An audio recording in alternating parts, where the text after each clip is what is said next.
ಇಲ್ಲಿವರೆಗೆ ನಾವು simple if statement ಬಗ್ಗೆ ತಿಳ್ಕೊಂಡ್ವಿ. ಅಂದ್ರೆ ಒಂದು ಸೆಲ್ ವ್ಯಾಲ್ಯೂನ ಒಂದು ಸಿಂಪಲ್ ಕಂಡೀಷನ್ ಮೇಲೆ ಚೆಕ್ ಮಾಡಿ ಅದ್ರ ಟ್ರೂ ಮತ್ತೆ ಫಾಲ್ಸ್ ಇವ್ಯಾಲ್ಯೂಯೇಷನ್ ಮೇಲೆ ಟ್ರೂ ವ್ಯಾಲ್ಯೂ ಮತ್ತೆ ಫಾಲ್ಸ್ ವ್ಯಾಲ್ಯೂನ ಡಿಸೈಡ್ ಮಾಡ್ತಿದ್ವಿ.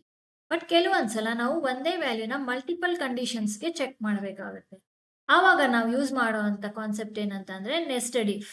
ನೆಸ್ಟೆಡ್ ಇಫ್ ಅಂದ್ರೆ ಇಫ್ ಒಳಗಡೆ ಇನ್ನೊಂದು ಇಫ್ ನ ಯೂಸ್ ಮಾಡೋದನ್ನ ನೆಸ್ಟೆಡ್ ಇಫ್ ಅಂತ ಕರಿತೀವಿ. ಫಾರ್ ಎಕ್ಸಾಂಪಲ್, ಇಲ್ಲಿ ಒಂದು ಡೇಟಾ ಸೆಟ್ ನ ತಗೊಂಡಿದ್ದೀನಿ. ಅದರಲ್ಲಿ ಕೆಲವು ಸ್ಟೂಡೆಂಟ್ಸ್ ಹೆಸರು ಇದೆ. ಅವರು 100ಕ್ಕೆ ಎಷ್ಟು ಮಾರ್ಕ್ಸ್ ಸ್ಕೋರ್ ಮಾಡಿದಾರೆ ಅದನ್ನ ಮಾರ್ಕ್ಸ್ ನ ರ್ಯಾಂಡಮ್ ಆಗಿ ಹಾಕೊಂಡಿದ್ದೀನಿ. ಒಂದು ಮಾರ್ಕ್ಸ್ ಬೇಸಿಸ್ ಮೇಲೆ ನಾವು ಅವ್ರ ಗ್ರೇಡ್ ನ ಕ್ಯಾಲ್ಕುಲೇಟ್ ಮಾಡಬೇಕು ಅಂತ ಅಂದ್ರೆ ಆ ಮಾರ್ಕ್ಸ್ ನ ನಾವು ಮಲ್ಟಿಪಲ್ ಕಂಡೀಷನ್ಸ್ಗೆ ಚೆಕ್ ಮಾಡಬೇಕಾಗುತ್ತೆ. ಅಂದ್ರೆ ಇಲ್ಲಿ ದೀಪಕ್ ಅನ್ನೋ ಒಂದು ಸ್ಟೂಡೆಂಟ್ ಹೆಸರು ಇದೆ. ಆ ಸ್ಟೂಡೆಂಟ್ಗೆ 72 ಮಾರ್ಕ್ಸ್ ಬಂದಿದೆ ಅಂತ ಅಂದ್ರೆ ಆ 72 ಮಾರ್ಕ್ಸ್ ಯಾವ ಬೇಸಿಸ್ ಮೇಲೆ, ಮಾರ್ಕ್ಸ್ ಬೇಸಿಸ್ ಮೇಲೆ ನಾವು ಗ್ರೇಡ್ ನ ಕ್ಯಾಲ್ಕುಲೇಟ್ ಮಾಡ್ತೀವಿ.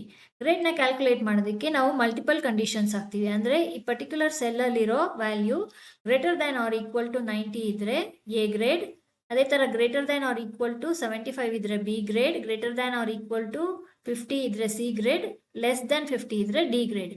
ಈ ಒಂದೇ ವ್ಯಾಲ್ಯೂನ ಮಲ್ಟಿಪಲ್ ಟೈಮ್ಸ್ ನಾವು ಚೆಕ್ ಮಾಡಬೇಕಾಗುತ್ತೆ.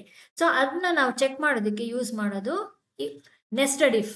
ಇದರಲ್ಲಿ ಇಸ್ ಈಕ್ವಲ್ ಟು ಹಾಕ್ಬಿಟ್ಟು ಇಫ್ ಟೈಪ್ ಮಾಡಿ ಬ್ರಾಕೆಟ್ಸ್ ಓಪನ್ ಮಾಡಿ ಫಸ್ಟ್ ಟೆಸ್ಟ್ ನಾವು ಮಾಡ್ತಾ ಇರೋದು ಈ ವ್ಯಾಲ್ಯೂ ಏನಿದೆ ಅದು greater than or equal to 90 ಇದೆಯಾ ಅಂತ.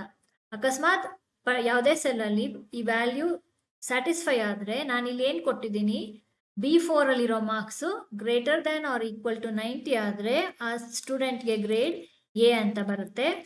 So greater than or equal to 90 satisfy ಆಗಲಿಲ್ಲ, ಇದು ಟ್ರೂ ಆಗಲಿಲ್ಲ ಅಂತ ಅಂದ್ರೆ ನಾವು ನೆಕ್ಸ್ಟ್ ಕಂಡೀಷನ್ ಚೆಕ್ ಮಾಡ್ತೀವಿ. ಸೇಮ್ ಇಫ್ ಕಂಡೀಷನ್ ಹಾಕ್ಬಿಟ್ಟು ಇನ್ನೊಂದು ಇಫ್ ಕಂಡೀಷನ್ ಹಾಕ್ಬಿಟ್ಟು ಬ್ರಾಕೆಟ್ಸ್ ಕ್ಲೋಸ್ ಮಾಡಿ, ಇದು ಫಾಲ್ಸ್ ಪಾರ್ಟ್ ಅಲ್ಲಿ ನಾನು ಹಾಕ್ತಾ ಇರುವಂತದ್ದು. ಬ್ರಾಕೆಟ್ಸ್ ಓಪನ್ ಮಾಡಿ ಇಲ್ಲಿ ಮತ್ತೆ ಕಂಡೀಷನ್ ಹಾಕ್ಬೇಕಾಗುತ್ತೆ. B4 ನ ಸೆಲೆಕ್ಟ್ ಮಾಡಿಕೊಂಡು ಅದು greater than or equal to 75 ಇದೆಯಾ ಅಂತ. ಅಕಸ್ಮಾತ್ ಈ ಕಂಡೀಷನ್ ಟ್ರೂ ಆಗಿದ್ರೆ ಕಾಮಾ ಹಾಕ್ಬಿಟ್ಟು ಡಬಲ್ ಕೋಟ್ಸ್ ಅಲ್ಲಿ ಬಿ ಗ್ರೇಡ್ ಅಂತ ಹಾಕ್ತೀನಿ. ಸಪೋಸ್ ಈ ಕಂಡೀಷನ್ ಫೇಲ್ ಆದ್ರೆ ಅಂದ್ರೆ ಫಾಲ್ಸ್ ಆದ್ರೆ ನಾನು ಮತ್ತೆ ನೆಕ್ಸ್ಟ್ ಕಂಡೀಷನ್ ಚೆಕ್ ಮಾಡಬೇಕಾಗುತ್ತೆ. ಮತ್ತೆ ಇಫ್ ಹಾಕ್ಬಿಟ್ಟು ಇದು ಎರಡನೇ ಇಫ್ ಅಲ್ಲಿ ಇರುವಂತ ಫಾಲ್ಸ್ ಪಾರ್ಟ್ ಅಲ್ಲಿ ಮತ್ತೆ ನಾನು ಇನ್ನೊಂದು ಇಫ್ ಹಾಕ್ತಾ ಇದ್ದೀನಿ. ಇಫ್ ಹಾಕ್ಬಿಟ್ಟು ಸೇಮ್ ಮತ್ತೆ ಇದೇ cell value greater than or equal to 50 ಇದೆಯಾ ಅಂತ. So greater than or equal to 50 ಇದ್ರೆ ಕಾಮಾ ಹಾಕ್ಬಿಟ್ಟು ಡಬಲ್ ಕೋಟ್ಸ್ ಅಲ್ಲಿ ಸಿ ಗ್ರೇಡ್ ಅಂತ ಹಾಕ್ತಿದ್ದೀನಿ. ಸೊ ನಾನಿಲ್ಲಿ ಫಸ್ಟ್ ಇಫ್ ಅಲ್ಲಿ B4 ವ್ಯಾಲ್ಯೂ ಏನಿದೆ ಅದು 90ಗಿಂತ ಜಾಸ್ತಿ ಇದೆಯಾ ಅಂತ ಚೆಕ್ ಮಾಡ್ತಿದ್ದೀನಿ. ಅದು ಕಂಡೀಷನ್ ಟ್ರೂ ಆದರೆ ಎ ಗ್ರೇಡ್ ಅಂತ ಡಿಸ್ಪ್ಲೇ ಆಗುತ್ತೆ. ಬಟ್ ಆ ಕಂಡೀಷನ್ ಫಾಲ್ಸ್ ಆದರೆ ಆ ಫಾಲ್ಸ್ ಪಾರ್ಟಲ್ಲಿ ನಾನೇನು ಮಾಡ್ತಿದ್ದೀನಿ, ಇನ್ನೊಂದು ಇಫ್ ಸ್ಟೇಟ್ಮೆಂಟ್ ಹಾಕ್ತಿದ್ದೀನಿ.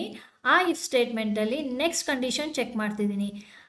B4 ಅಲ್ಲಿರೋ ಮಾರ್ಕ್ಸ್ ಏನಿದೆ ಅದು greater than or equal to 75 ಇದೆಯಾ ಅಂತ. ಈ 75 ಇರೋ ಅಂತ part B4 greater than is equal to 75 ಅದೇನಾದರೂ ಟ್ರೂ ಆದರೆ ಬಿ ಅಂತ ಗ್ರೇಡ್ ರಿಫ್ಲೆಕ್ಟ್ ಆಗುತ್ತೆ. ಆ ಕಂಡೀಷನ್ನು ಫಾಲ್ಸ್ ಆದರೆ ಫಾಲ್ಸ್ ಪಾರ್ಟಲ್ಲಿ ಅಂದರೆ ಈ ಸೆಕೆಂಡ್ ಇಫ್ ಏನಿದೆ ಅದ್ರ ಪಾರ್ಟಲ್ಲಿ ಇನ್ನೊಂದು ಇಫ್ ಹಾಕ್ತಾ ಇದ್ದೀನಿ. ಅಲ್ಲಿ ನಾನು ಕಂಡೀಷನ್ ಚೆಕ್ ಮಾಡ್ತಾ ಇರೋದು B4 ವ್ಯಾಲ್ಯೂ ಏನಿದೆ ಅದು greater than or equal to 50 ಇದೆಯಾ ಅಂತ. Greater than or equal to 50 true ಆಗಿದ್ರೆ, ಸರಿ ಇದ್ರೆ ಅದು ಸಿ ಗ್ರೇಡ್ ಆಗುತ್ತೆ. ಕಾಮಾ ಹಾಕ್ಬಿಟ್ಟು ನನಗೆ ನೆಕ್ಸ್ಟ್ ಕಂಡೀಷನ್ ಚೆಕ್ ಮಾಡೋದಕ್ಕೆ ಏನೂ ಇಲ್ಲ. ಸೊ ಈ ಮೂರು ಕಂಡೀಷನ್ ಫೇಲ್ ಆದರೆ ಏನಾಗುತ್ತೆ, ಕೊನೆಗೆ ಉಳಿದಿರೋದು ಡಿ ಗ್ರೇಡ್. ಸೊ ನಾನಲ್ಲಿ ಫಾಲ್ಸ್ ಪಾರ್ಟಲ್ಲಿ ಏನಿದೆ ಇಲ್ಲಿ ನಿಮ್ಗೆ ನೋಡ್ತಾ ಇರ್ಬೋದು, ಫಸ್ಟ್ ಕೊನೆ ಇಫ್ ಏನಿದೆ ಆ ಪಾರ್ಟ್ ಅದ್ರದ್ದು ಫಾಲ್ಸ್ ಪಾರ್ಟಲ್ಲಿ ನಾನು ಡಿ ಅಂತ ಟೈಪ್ ಮಾಡ್ತಾ ಇದ್ದೀನಿ ಡಬಲ್ ಕೋಟ್ಸಲ್ಲಿ. ಬ್ರಾಕೆಟ್ಸ್ನ ಕ್ಲೋಸ್ ಮಾಡಿದೆ, ಅದು ಒಳಗಡೆ ಇರೋ ಅಂತ ಇಫ್ದು ಕ್ಲೋಸ್ ಆಯಿತು. ಅದೇ ಥರ ನೆಕ್ಸ್ಟ್ ಇಫ್ದು ಕ್ಲೋಸ್ ಮಾಡ್ತಾ ಇದ್ದೀನಿ. ನೀವು ಇಲ್ಲಿ ನೋಡ್ಬೋದು ಇಫ್ ಪಕ್ಕ ರೆಡ್ ಕಲರಲ್ಲಿ ಬ್ರಾಕೆಟ್ ಏನಿದೆ ಅದು ರೆಡ್ ಕಲರ್ ಬ್ರಾಕೆಟ್. ನಮ್ಗದು ಬ್ರಾಕೆಟ್ ಕಲರಿಂದ ಇಂಡಿಕೇಟ್ ಆಗುತ್ತೆ ಯಾವ ಬ್ರಾಕೆಟ್ನ ನಾವು ಕ್ಲೋಸ್ ಮಾಡ್ತಿದ್ದೀವಿ ಅಂತ. ಸೊ ಈ ಇಫ್ ಸೆಕೆಂಡ್ ಇಫ್ನು ನಾವು ಕ್ಲೋಸ್ ಮಾಡಿದೆ. ಅದಾದಮೇಲೆ ನೆಕ್ಸ್ಟು ಸ್ಟಾರ್ಟಿಂಗಲ್ಲಿ ಏನು ಇಫ್ ಇದೆ ಆ ಇಫ್ದು ಬ್ರಾಕೆಟ್ಸ್ ಕ್ಲೋಸ್ ಮಾಡ್ತಿದ್ದೀನಿ. ಸೊ ಇಲ್ಲಿ 3 ಬ್ರಾಕೆಟ್ಸ್ ಓಪನ್ ಆಗಿದೆ, 3 ಬ್ರಾಕೆಟ್ಸ್ ಕ್ಲೋಸ್ ಆಗಿದೆ. ಎಂಟರ್ ಕೀ ಪ್ರೆಸ್ ಮಾಡಿದ ತಕ್ಷಣ ನೀವು ನೋಡ್ಬೋದು ಸಿ ಗ್ರೇಡ್ ಅಂತ ತೋರಿಸ್ತಾ ಇದೆ. ಅಂದರೆ ಇಲ್ಲಿ greater than or equal to 50 true ಇದೆ, but greater than or equal to 75 false ಇದೆ. ಸೊ ನಮಗೆ ಇಲ್ಲಿ ಇವ್ಯಾಲ್ಯೂಯೇಟ್ ಆಗಿ ಬರೋ ಅಂಥ ಗ್ರೇಡ್ ಏನಂದರೆ ಸಿ ಗ್ರೇಡ್. ಸೊ ನಾನು ಈ ಫಾರ್ಮುಲಾನ ಕೆಳಗಡೆಗೆ ಡ್ರ್ಯಾಗ್ ಮಾಡಿದಾಗ ನೀವು ನೋಡ್ಬೋದು ಆಯಾ ಮಾರ್ಕ್ಸಿಗೆ ತಕ್ಕಂಗೆ ಗ್ರೇಡ್ ಇವ್ಯಾಲ್ಯೂಯೇಟ್ ಆಗಿದೆ. ಇಲ್ಲಿ 89, ಸೊ 90ಗಿಂತ ಕಮ್ಮಿ ಇದೆ, 90ಗಿಂತ ಜಾಸ್ತಿ, 90 ಅಥವಾ 90ಗಿಂತ ಜಾಸ್ತಿ ಇದ್ದಿದ್ರೆ ಎ ಗ್ರೇಡ್ ಅಂತ ಬರ್ತಾ ಇತ್ತು. ಸೊ 90ಗಿಂತ ಕಮ್ಮಿ ಇದೆ ಅಂದರೆ 75ಗಿಂತ ಜಾಸ್ತಿ ಇದೆ. ಸೊ ಇಲ್ಲಿ ಬಿ ಗ್ರೇಡ್, 89ಗೆ ಬಿ ಗ್ರೇಡ್. ಅದೇ ಥರ 94 greater than or equal to 90 ಇರೋದ್ರಿಂದ ಎ ಗ್ರೇಡ್. 45 ಲೆಸ್ ದ್ಯಾನ್ 50 ಇದೆ, ಸೊ ಡಿ ಗ್ರೇಡ್. ಅದೇ ಥರ 69ನ ಚೆಕ್ ಮಾಡಿದಾಗ ಇಲ್ಲಿ ಏನಾಗಿದೆ ನೀವು ನೋಡ್ಬೋದು. ಇಲ್ಲಿ ನಾನು ಇದನ್ನ ಸೆಲ್ನ ಸೆಲೆಕ್ಟ್ ಮಾಡಿಕೊಂಡು ಫಾರ್ಮುಲಾ ಇಲ್ಲಿ ಡಿಸ್ಪ್ಲೇ ಆಗುತ್ತೆ. ನಾನು ಸಪೋಸ್ ಈ ಕಂಡೀಷನ್ನ ಸೆಲೆಕ್ಟ್ ಮಾಡಿಕೊಂಡ್ರೆ ನೀವು ನೋಡ್ಬೋದು ಕಂಡೀಷನ್ ಇಲ್ಲಿ ಫಾಲ್ಸ್ ಅಂತ ತೋರಿಸ್ತಿದೆ. ಫಾಲ್ಸ್ ಅಂತ ತೋರಿಸಿದಾಗ ಈ ಇಫ್ದು ಫಾಲ್ಸ್ ಪಾರ್ಟಿಗೆ ಬರುತ್ತೆ, ಅಂದರೆ ಸೆಕೆಂಡ್ ಇಫ್ ಬರುತ್ತೆ. ಆ ಸೆಕೆಂಡ್ ಇಫ್ ಕಂಡೀಷನ್ನ ಚೆಕ್ ಮಾಡ್ತಾ ಇದೆ. ಸೆಕೆಂಡ್ ಇಫ್ ಕಂಡೀಷನ್ ಇಲ್ಲಿ ಪ್ಲೇಸ್ ಮಾಡಿದಾಗ ಅದು ಫಾಲ್ಸ್ ಆಗಿದೆ, ಅಂದರೆ 69 75ಗಿಂತ ಜಾಸ್ತಿ ಇಲ್ಲ. ಸೊ ಅದು ಏನಾಗುತ್ತೆ ಆ ಇಫ್ದು ಫಾಲ್ಸ್ ಪಾರ್ಟಿಗೆ ಬರ್ತಾ ಇದೆ ಇಲ್ಲಿ. ಸೊ ಮೂರನೇ ಇಫ್ಗೆ ಬರುತ್ತೆ. ಮೂರನೇ ಇಫಲ್ಲಿ ನೀವು ಸೆಲೆಕ್ಟ್ ಮಾಡಿಕೊಂಡಾಗ ಕಂಡೀಷನ್ನ ಸೆಲೆಕ್ಟ್ ಮಾಡಿದಾಗ ಟ್ರೂ ಅಂತ ತೋರಿಸ್ತಿದೆ. ಅಂದರೆ B8 69 ಏನಿದೆ ಅದು 50ಕ್ಕಿಂತ ಜಾಸ್ತಿ ಇರೋದ್ರಿಂದ ಆ ಇಫ್ ಸ್ಟೇಟ್ಮೆಂಟಲ್ಲಿ ಇರುವಂಥ ಟ್ರೂ ಪಾರ್ಟ್ ಏನಿದೆ ಸಿ ಗ್ರೇಡ್. ಸೊ ಸಿ ಗ್ರೇಡಲ್ಲಿ ಡಿಸ್ಪ್ಲೇ ಆಗುತ್ತೆ.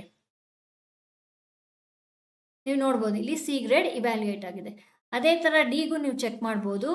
B7 ಅಂದರೆ 45 ಮಾರ್ಕ್ಸ್ ಏನಿದೆ ಅದು 90ಗಿಂತ ಜಾಸ್ತಿ ಇದೆಯಾ ಅಂತ ನೀವು ಚೆಕ್ ಮಾಡಿದಾಗ ಇಲ್ಲಿ ನಮಗೆ ಫಾಲ್ಸ್ ಅಂತ ತೋರಿಸುತ್ತೆ. ಅದೇ ಥರ ನೆಕ್ಸ್ಟ್ ಕಂಡೀಷನ್ಗೆ ಹೋಗುತ್ತೆ, 75ಗಿಂತ ಜಾಸ್ತಿ ಇದೆಯಾ ಅಂತ, ಅದು ಫಾಲ್ಸ್ ಇದೆ. ನೆಕ್ಸ್ಟು ಮೂರನೇ ಕಂಡೀಷನ್ ಚೆಕ್ ಮಾಡುತ್ತೆ, 50ಗಿಂತ ಜಾಸ್ತಿ ಇದೆಯಾ 45 ಇಲ್ಲ.